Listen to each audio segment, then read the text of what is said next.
Guys, Dave here. Some of this is a little dry, but stick with me and we'll get through it together. So today it was announced that California Public Utilities Commission agreed to Pacific Gas and Electric, better known as PG&E or PGE, rate increase of more than $32 per month per household starting in January of 2024. This is on top of the 49% rate increase that's already hit you since 2020.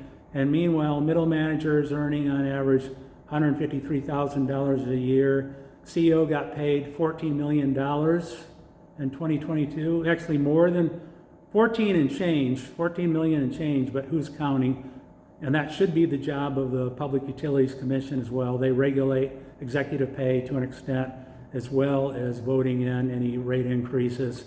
And they also, in this case for PG&E, allow the company to make 10.25% per year on return on equity. So that's pretty good for the shareholders, pretty good for the executives, all around good for everyone except the ratepayer probably. And if you think you're doing any better, SCE, Southern California Edison, if you're in LA or the vicinity or somewhere else in Southern California and you're an SCE customer, your rates increased 53% since 2020, supposed to go up another 6.2% in 2024, and they're asking for 23% in 2025, which needs to still be approved by the PUC. So, and you probably heard something about this net metering, NEM 3.0. If you went solar prior to April of 2023, good on you. You're getting a 1-for-1 credit with your local utility. You produce 1 kilowatt hour of solar from your solar panels, that gets inverted and sent up to the utility.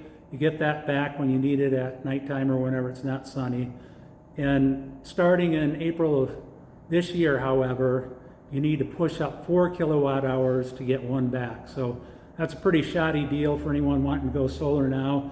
That's really not a viable option. So what to do? Well, there's this new concept called the DC nanogrid, and the idea of that is instead of selling your power back to your local utility, you keep your own power, you're your own power plant, and you're using that DC generated power, solar panels create DC power, you're using that DC power to run DC appliances like this.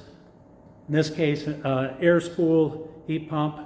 Right now, this one, Manna from Heaven, Inflation Reduction Act gets 30% discount and also 30% on Energy Star approved appliances. So this whole unit comes in under $2,500, quickly paid back for a lot of people in Southern California, for instance, that have paying high energy bills in the summer for cooling, saving $150 a month, payback period within a year and a half or something like that.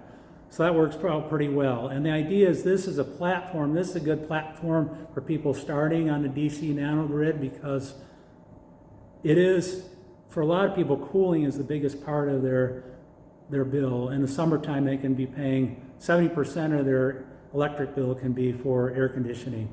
So if you're in Inland Empire, San Joaquin Valley, Palm Springs, a place like this is a starting point. Coming in the future, there's going to be DC charging for your electric vehicle. You've probably seen your TV or your computer have a cord with a little box on it. That's to rectify the power. That's it. Those devices are actually DC powered too. So we have all these things now. They're DC powered things that we keep on running on alternating power, requiring the rectification of power, and that loses efficiency. So DC and nanogrids can have different nodes for different voltages for different devices, and all that's going to be coming in the future. And if it's nighttime and let's say you're going to need a battery array in the future. If your batteries didn't get filled enough from your solar, what you can do at that point is with a hybrid inverter, you can actually take power back in from the grid, and that can be rectified and stored in your batteries, and that way you can keep everything going. So at that point, the grid is a backup to your DC nanogrid. all that's coming. So in summary, rate increases, bad, DC nanogrids, good. Thanks for watching, and subscribe if you want to continue the conversation.